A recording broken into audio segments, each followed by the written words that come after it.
사도신경으로 우리의 신앙을 고백하겠습니다. 나는 전능하신 아버지 하나님, 천지의 창조주를 믿습니다. 나는 그의 유일하신 아들, 우리 주 예수 그리스도를 믿습니다. 그는 성령으로 잉태되어 동정녀 마리아에게서 나시고 본디오 빌라도에게 고난을 받아 십자가에 못 박혀 죽으시고 장사된 지 사흘 만에 죽은 자 가운데서 다시 살아나셨으며 하늘에 오르시어 전능하신 아버지 하나님 우편에 앉아 계시다가 거기로부터 살아있는 자와 죽은 자를 심판하러 오십니다. 나는 성령을 믿으며 거룩한 공교회와 성도의 교제와 죄를 용서받는 것과 몸의 부활과 영생을 믿습니다. 아멘. 이 시간 우리의 예배를 받으시는 하나님과 예수님, 성령님께 찬양으로 영광 돌리겠습니다.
우리를 대표해 육예지 어린이가 기도하겠습니다. 하나님 아버지, 한 주 동안 학교에 나가 집에서의 생활 잘하도록 인도해 주시고 오늘 올바른 예배를 드릴 수 있게 해주셔서 감사합니다. 하나님의 자녀를 착한 행동하고 나쁜 말 안 해야 하는데 욕심 부리고 화내고 친구가 듣기 싫어하는 말도 했습니다. 하나님, 한 주 동안 잘못한 것들을 화나게 하니 용서해 주세요. 착한 믿음에 씨한 마음 심어주세요. 그래서 하나님을 슬프게 하는 어린이가 아니라 하나님 기쁘게 해주시는 삶의 교회 어린이부가 되게 해주세요. 코로나19로 인해 예배 모두 잊지 않도록 해주시고 함께 모여 일동하고 찬양도 하며 예배 드릴 수 있게 빨리 코로나19 사라지게 해주세요. 모든 선생님 말 잘 듣게 해주시고 말씀을 한 주 동안 기억하게 도와주세요. 하나님, 우리를 건강하게 해주셔서 감사합니다. 이 모든 말을 예수님 이름으로 기도드립니다. 아멘. 허미정 부장 선생님께서 말씀 전해주시겠습니다. 우리가 지난주에는 믿음이 무엇인지, 그리고 믿음의 사람은 어떤 사람인지 그것을 공부했어요. 오늘은 우리가 하루하루 살아가면서 어떻게 살아가야 되는지를 한번 공부해 보도록 할게요. 오늘 우리에게 주신 하나님의 말씀은 민수기 4장 1절에서 2절 말씀입니다. 우리 다 같이 찾아보겠습니다. 다 찾았으면 우리 같이 읽어볼게요. 이스라엘아, 이제 내가 너희에게 가르치는 규례와 법도를 듣고 준행하라. 그리하면 너희가 살 것이요 너희 조상의 하나님 여호와께서 너희에게 주시는 땅에 들어가서 그것을 얻게 되리라. 내가 너희에게 명령하는 말을 너희는 가감하지 말고 내가 너희에게 내리는 너희 하나님 여호와의 명령을 지키라. 아멘. 오늘 설교 제목은 하나님의 말씀을 다시 받은 이스라엘 백성입니다. 저는 요즘 밖에 나갈 때 가장 먼저 확인하는 일이 있어요. 바로 미세먼지 예보예요. 휴대폰으로 오늘의 미세 농도가 어느 정도인지를 확인을 해보게 되더라고요. 우리 친구들도 한 번씩 확인을 해보나요? 그래요. 우리는 왜 미세먼지 예보를 보게 될까요?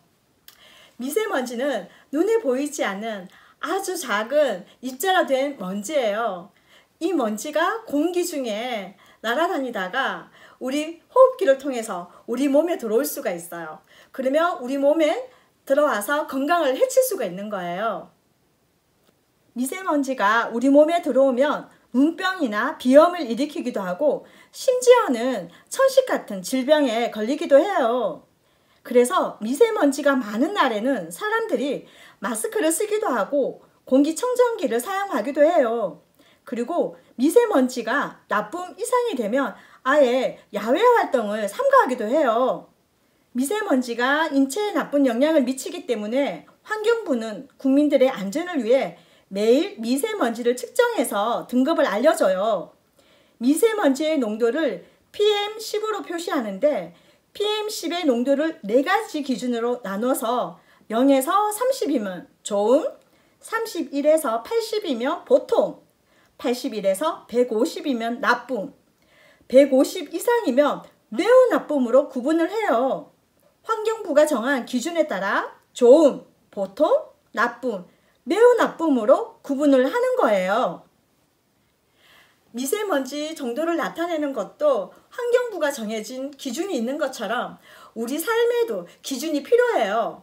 그렇다면 우리 삶의 기준은 좋음과 나쁨을 어떻게 구별할 수 있을까요? 이 질문에 대한 답이 하나님의 말씀 속에 있어요. 신명기 4장을 통해서 하나님께서는 우리에게 이렇게 말씀하세요. 우리 다 함께 읽어볼까요? 하나님의 말씀이 삶의 기준이에요. 다시 한번요. 하나님의 말씀이 삶의 기준이에요. 네, 참 잘했어요. 하나님의 약속을 믿지 못하여 하나님을 원망하며 불평했던 이스라엘 백성들은 40년간 광야에서 방황하는 동안 모두 죽었어요. 하나님의 말씀대로 된 거예요. 광야에서 많은 사람들이 죽었지만 광야에서 태어난 새로운 세대들로 인해 이스라엘은 여전히 큰 민족을 이루고 있었어요. 새로운 세대의 이스라엘 백성은 가나안 땅에 들어가기 전 모압이라는 땅에 도착했어요. 모세는 이곳에서 가나안 땅에 들어가게 될 새로운 세대들에게 하나님 백성으로 살아가야 하는 삶의 기준으로 율법을 알려주었어요. 율법은 하나님이 시내산에서 주신 것으로 이스라엘 백성이 지켜야 할 규례와 법도를 말씀해 주신 거예요. 모세가 시내산에서 율법을 받을 때에 새로운 세대는 아직 태어나지 않았어요. 아니면 아주 어렸기 때문에 이 율법에 대해서 알지를 못했어요. 그래서 하나님께서는 모세를 통해서 다시 한 번 더 율법을 알려주셨어요. 모세는 이스라엘 백성들에게 설교했어요. 내가 여러분에게 가르칠 율법과 명령에 귀를 기울이고 그 말씀에 복종하시오. 왜냐하면 하나님의 백성들은 하나님의 말씀을 기준으로 살아야 하기 때문이요. 그리고 또 이렇게 당부했어요. 여러분은 마음을 다해 율법에 복종하시오. 여러분이 본 것을 잊지 않도록 하고 평생토록 마음에서 떠나지 않게 하고 여러분의 자손에게도 가르치시오. 그리고 모세는 이스라엘 백성들에게 이야기를 했어요. 여러분이 율법에 복종하게 되면 여러분은 살게 될 것입니다. 가나안 땅을 하나님이 여러분에게 차지하게 할 것입니다. 그리고 다른 나라 사람들이 당신들이 지혜롭고 슬기롭다는 것을 알게 될 것입니다. 그리고 모세는 다시 한 번 더 이야기를 했어요. 여러분들은 절대 우상을 만들지 마시오. 그리고 우상을 섬기지 마시오. 그러면 여러분들은 고통을 당하게 될 것입니다. 여러분들이 하나님을 섬기고 하나님의 말씀에 순종하게 될 때는 하나님께서 여러분과 함께 하시면서 여러분을 지켜주시고 여러분을 저버리지 않으시며 멸망시키지 않으실 것입니다. 이처럼 모세는 새로운 이스라엘 사람들에게 하나님의 백성은 하나님의 말씀, 즉 율법을 삶의 기준으로 삼고 살아야 한다는 것을 알려주었어요.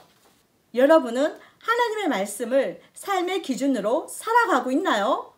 우리의 삶은 좋은 신호일까요? 나쁜 신호일까요? 원인의 학교에 늘 혼자 노는 친구가 있어요. 친구들은 그 친구에게서 냄새가 난다고 같이 놀지 않았어요. 만약에 우리가 이런 상황을 만난다면 어떻게 해야 할까요? 하나님의 말씀이 우리 삶의 기준이에요. 내 이웃을 내 자신같이 사랑하여라. 우리는 하나님의 말씀을 기준으로 혼자 노는 친구에게 다가가 친구가 되어 주어야 해요. 승민이는 강아지 인형이 너무 갖고 싶었지만 부모님이 사주시지 않았어요. 그런데 승민이가 사고 싶은 강아지 인형을 예훈이가 학교에 가지고 왔어요. 체육 시간에 모두 운동장으로 나간 사이 아무도 보고 있지 않을 때 승민이는 예훈이 강아지 인형을 도둑질하고 싶어졌어요. 만약에 우리가 이런 상황을 만난다면 어떻게 해야 할까요? 하나님의 말씀이 우리 삶의 기준이에요. 도둑질하지 말라. 우리는 하나님의 말씀을 기준으로 도둑질하지 않아야 해요. 성주가 학원에서 놀다가 화분을 깨뜨렸어요. 주변에 아무도 없어서 성주는 모르는 척하고 도망갔어요. 그리고 선생님이 누가 깨뜨렸냐고 물으셨어요. 만약에 우리가 이런 상황을 만난다면 어떻게 해야 할까요? 하나님의 말씀이 우리 삶의 기준이에요. 속이지 말며 서로 거짓말하지 말며 우리는 하나님의 말씀을 기준으로 거짓말하지 않고 선생님께 솔직하게 잘못을 말씀드려야 해요. 하나님은 새로운 이스라엘 백성들에게 하나님의 말씀이라는 기준을 주셨어요. 하나님께서는 우리에게도 말씀을 주셨어요. 왕따 당하는 친구를 사랑하라고 하셨고요. 그리고 남의 물건이 탐나더라도 욕심내거나 도둑질하지 말라고 하셨어요. 그리고 거짓말하고 싶은 순간이 오더라도 하나님께서는 우리에게 정직하라고 말씀하셨어요. 신명기 4장 2절은 말해요. 내가 너희에게 명령하는 말을 너희는 가감하지 말고 내가 너희에게 내리는 너희 하나님 여호와의 명령을 지키라. 아멘. 오늘 우리가 하나님의 말씀을 기준으로 살아가야 된다는 것을 배웠어요. 그런 각오가 되어 있는 친구들, 선생님을 따라서 한번 외쳐볼까요? 하나님의 말씀이 삶의 기준이에요.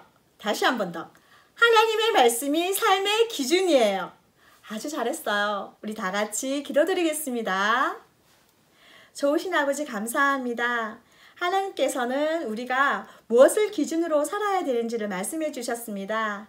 하나님, 저희에게 하나님께서는 성경을 주셨습니다. 어떻게 말을 해야 될지, 어떻게 행동을 해야 될지, 어떤 마음을 가져야 될지를 하나님께서는 가르쳐 주셨습니다. 하나님, 저희 한 주 동안 하나님의 말씀대로 살아갈 수 있도록 인도해 주세요. 하나님을 기쁘게 해드리는 삼일교회 어린이부 친구들이 다 될 수 있도록 도와주세요. 성령님 함께 해주세요. 이 모든 말씀 우리를 사랑하시고 우리를 인도하시는 우리 주 예수 그리스도의 이름으로 기도드립니다. 아멘. 주기도문으로 예배를 마치겠습니다. 하늘에 계신 우리 아버지, 아버지의 이름을 거룩하게 하시며 아버지의 나라가 오게 하시며 아버지의 뜻이 하늘에서와 같이 땅에서도 이루어지게 하소서. 오늘 우리에게 일용할 양식을 주시고 우리가 우리에게 잘못한 사람을 용서하여 준 것 같이 우리 죄를 용서하여 주시고 우리를 시험에 빠지지 않게 하시고 악에서 구하소서. 나라와 권능과 영광이 영원히 아버지의 것입니다. 아멘. 광고하겠습니다. 다음 주 예배이어는 대표기도 유라임 어린입니다. 이번 주 목요일까지 영상을 찍어서 다인 선생님께 보내주세요. 코로나 바이러스 조심하기. 외출 시 마스크 착용은 필수. 언제나 바른 손 씻기와 위생수칙을 지키며 하나님이 주신 몸을 소중히 여기는 3일 어린이부가 되기를 바랍니다. 감사하는 어린이부. 3일 친구들 모두 감사노트 잘 적고 있나요? 언제나 작은 것에도 하나님께 감사할 수 있는 3일 어린이부가 되었으면 좋겠습니다. 오늘의 말씀 퀴즈. 하나님의 네모가 삶의 네모가 되어야 해요. 네모칸 안에 들어가는 단어는 무엇일까요? 정답을 아는 친구는 허미정 선생님께 2시 30분부터 문자로 보내주세요. 정답을 보내준 친구들에게는 달란트를 주겠습니다.